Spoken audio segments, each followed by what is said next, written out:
नमस्कार, मैं सुधीर शर्मा। मैं आज इस वीडियो लेसन में ऑब्जेक्ट प्रोनाउन का यूज़ करना बताऊंगा। देखिए, हम ऑब्जेक्ट प्रोनाउन का यूज़ सेंटेंस में किस तरह से करते हैं। ये आपके सामने लिस्ट है। यहाँ पर हम देख रहे हैं सब्जेक्ट प्रोनाउन है, जिसको हम पर्सनल प्रोनाउन भी बोलते हैं, और इनके रेस्पेक्टिवली जो ऑब्जेक्ट प्रोनाउन है वो ये है। देखिए, आई का मी, यू का यू है, बी का अस होता है, दे का देम, ही का हिम, सी का हर और इट का इट ही रहता है। ये हम सभी जानते हैं, सिंपल है। लेकिन पर्पस क्या है इस वीडियो लेसन में, हम ऑब्जेक्ट प्रोनाउन का सेंटेंस में किस तरह से यूज़ करते हैं और वो कितने टाइप के होते हैं, हम ये भी बताएंगे ऑब्जेक्ट प्रोनाउन। देखिए, ये ऑब्जेक्ट प्रोनाउन की टाइप्स है अकॉर्डिंग टू द पर्सन या सब्जेक्ट प्रोनाउन। लेकिन केवल ऑब्जेक्ट की बात करेंगे। ऑब्जेक्ट 2 टाइप्स के होते हैं, वो भी हम आपको बताएंगे।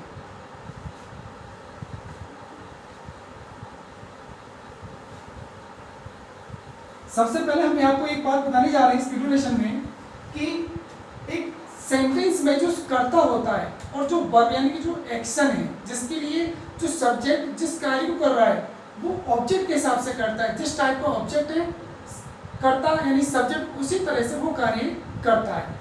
तो रेस्पेक्टिवली ऑब्जेक्ट सब्जेक्ट उस कार्य को एक्शन जो परफॉर्म करेगा वो अकॉर्डिंग टू द ऑब्जेक्ट करेगा। तो ये हमें समझना जरूरी है कि ऑब्जेक्ट को किस तरह से यूज कर रहे हैं और सब्जेक्ट का जो अपना जो एक्टिव मोड पर होता है, जो कार्य करता है, जरा उसको हमें समझना है। देखिए, तो सबसे पहले हम आपको लिखाना चाहेंगे, यहाँ पर बताना चाहेंगे कि जो सेंटेंस स्ट्रक्चर है उसको समझने पहले। सेंटेंस स्ट्रक्चर, देखिए एक सिंपल सेंटेंस स्ट्रक्चर हम आपको बता रहे हैं यहाँ पर कि क्या होता है। देखिए, सेंटेंस स्ट्रक्चर में सबसे पहले जो सब्जेक्ट पार्ट होता है सेंटेंस में,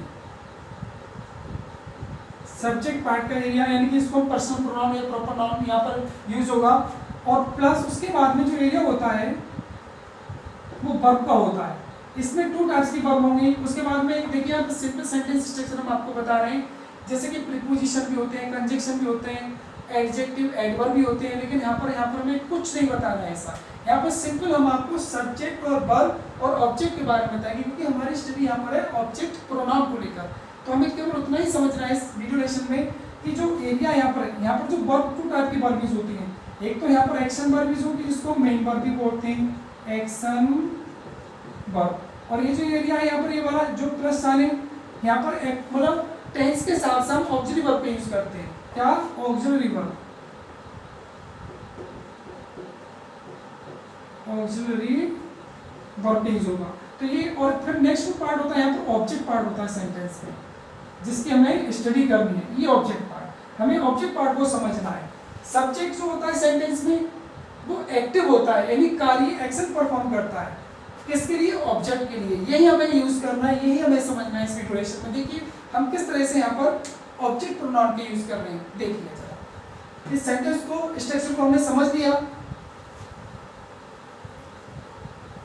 जैसे हम यहाँ पर कोई भी ऑब्जेक्ट यूज करने जा रहे हैं, ऑब्जेक्ट प्रोनाउन, जैसे कोई भी कार्य हम बता रहे हैं, जो करता है, जिस ऑब्जेक्ट के लिए कार्य करेगा, जो ऑब्जेक्ट हमारा है।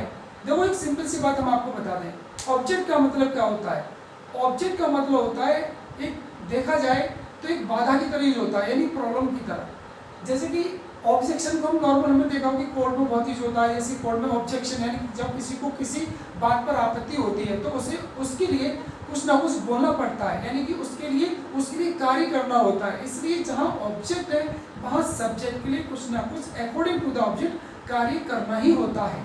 तो यही हमें समझना है। देखिए, एक सिंपल सेंटेंस हम आपको लिख रहे हैं यहाँ पर कि एक हमने करता लिया है अपने आई, ठीक, आई टीच, जो हमारा एक्शन है टीच इंग्लिश। यहाँ पर देखिए, यहाँ पर मैंने लिखा आई टीच इंग्लिश, मैं इंग्लिश पढ़ाता हूँ। इस सेंटेंस में जो ऑब्जेक्ट पार्ट है वो इंग्लिश है। अब इंग्लिश तो सब्जेक्ट है जिसको मुझे पढ़ाना पड़ता है, जिसको मैं पढ़ाता हूँ। इसी सेंटेंस को हम और मॉडिफाई करते हैं, जैसे आई टीच यू इंग्लिश। देखिए, अब यहाँ पर आप देख रहे हैं कि इसमें जो ऑब्जेक्ट है, ये ऑब्जेक्ट यहाँ पर जो हमने बताया, जैसे कि यू का ऑब्जेक्ट यू होता है।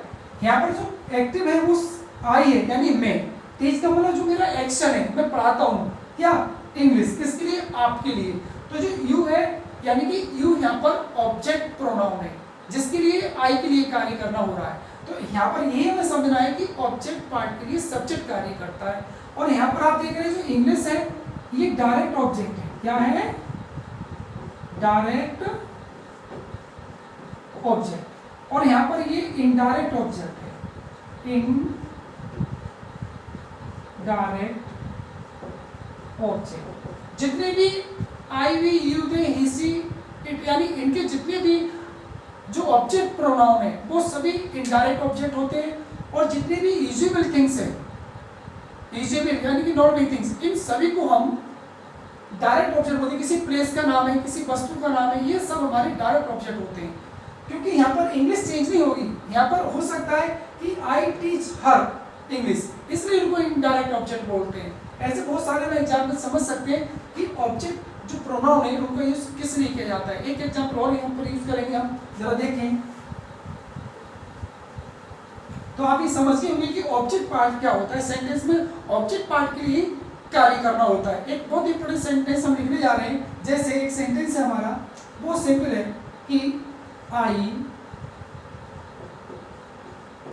ड्रिंक। एक सिंपल सेंटेंस लिखा मैंने, टी। देखिए ये टी क्या है? ऑब्जेक्ट है। ये ऑब्जेक्ट है, ये हमारा एक्शन है, कार्य, जिसको हम वर्ब बोलते हैं। ये वर्ब यानी कि वर्ब। ये सब्जेक्ट है, ये सब्जेक्ट पार्ट है। तो सब्जेक्ट क्या है? टी। यहाँ पे बोलो सब्जेक्ट आई और ऑब्जेक्ट क्या है इसका? टी। अगर देखिए टी पी जाती है इसलिए इसको ड्रिंक यूज किया है, ड्रिंक। अगर सपोज करो हम इसको ऑब्जेक्ट को चेंज करते हैं, इस ऑब्जेक्ट को टी की जगह हम मान लीजिए लिख देते हैं कुछ, टी की जगह कुछ और आइटम लिख सकते हैं। जैसे मान लीजिए हमने लिख दिया मैंगो, मैंगो लिख दिया। अब जरा बताइए यहाँ पर जो एक्शन है वो क्या रहेगा? ईट में कन्वर्ट हो जाएगा। किसमें? ईट में। तो हम क्या लिखेंगे इसको? आई ईट मैंगो। तो हमने क्या बताया? अकॉर्डिंग टू द ऑब्जेक्ट, जिस तरह का ऑब्जेक्ट होता है अकॉर्डिंग टू द ऑब्जेक्ट उसी तरह से वर्ब यूज होता है। लेकिन यहाँ पर सब्जेक्ट है वो करता है जो कि एक्टिव होता है, और ऑब्जेक्ट हमेशा इनएक्टिव होता है क्योंकि उसके लिए कार्य करना होता है। इसी तरह से हम लोग जितनी भी इंग्लिश सीखेंगे, ये सेंटेंसेस है सिंपल जिसमें हम सिर्फ केवल ऑब्जेक्ट प्रोनाउन को हम समझना चाहते हैं। अब यहाँ पर देखिए नेक्स्ट एग्जाम्पल और यूज करना चाहेंगे। जैसे हमने एक सेंटेंस यूज कर रहे हैं, किसी पर्सन का नाम लिया हमने, राज एंड दे। ये दो पर्सन है, राज एंड दे, ठीक है ना? Are not coming to the English class. देखिए Raj and Dev are not coming to the English class. Raj और देव इंग्लिश क्लास के लिए नहीं आ रहे हैं, यानी अटेंड करने के लिए नहीं आ रहे हैं। तो उस कंडीशन में आप देखेंगे जरा पर्सन एक ये स्टेटमेंट हो सकता है, मान लिया तो इनके लिए हम क्या यूज करेंगे? ये पर्सन कह रहे हैं इनके बारे में, राज और देव के बारे में, कि प्लीज इनफॉर्म देम। देखिए अब यहाँ पर आप देख रहे हैं कि जो देम यूज किया गया है ये हमारा ऑब्जेक्ट है। क्या है? Object pronoun.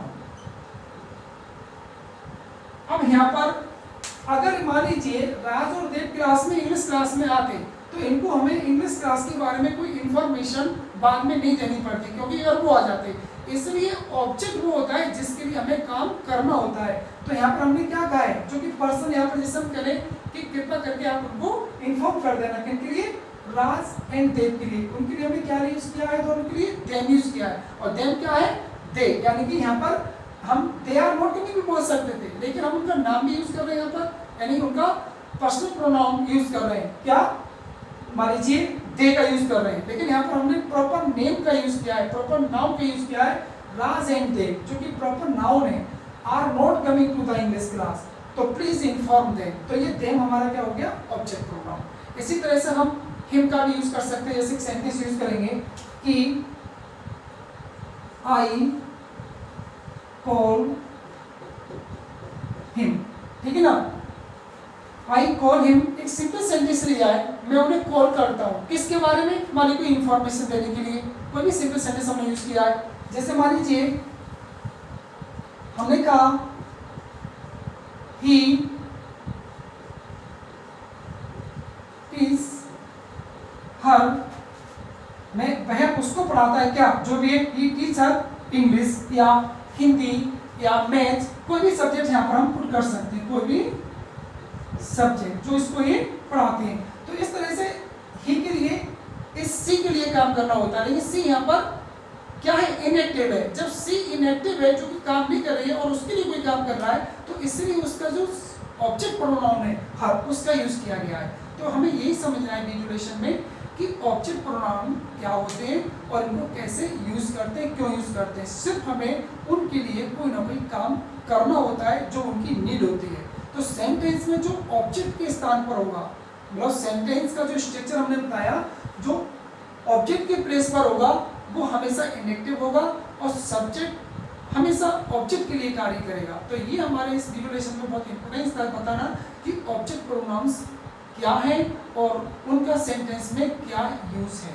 तो मैं समझता हूँ आपके ऑब्जेक्ट प्रोनाउन की समझ में आ गया होगा और आप हमारे इस चैनल को सब्सक्राइब करें और आगे आने वाले जितने भी हमारे अपकमिंग वीडियो है जिसमें हम सब्जेक्ट प्रोनाउन हमने बताया है, ऑब्जेक्ट प्रोनाउन हमने यहाँ पर बताए हैं, जो कि और आगे आने वाले जैसे कि पजेसिव प्रोनाउन है, पजेसिव एडजेक्टिव है, ये सब हमारे आगे नेक्स्ट आने वाले वीडियोस हैं। और आई होप कि आप हमारे चैनल को सब्सक्राइब करेंगे और थैंक यू, नमस्कार।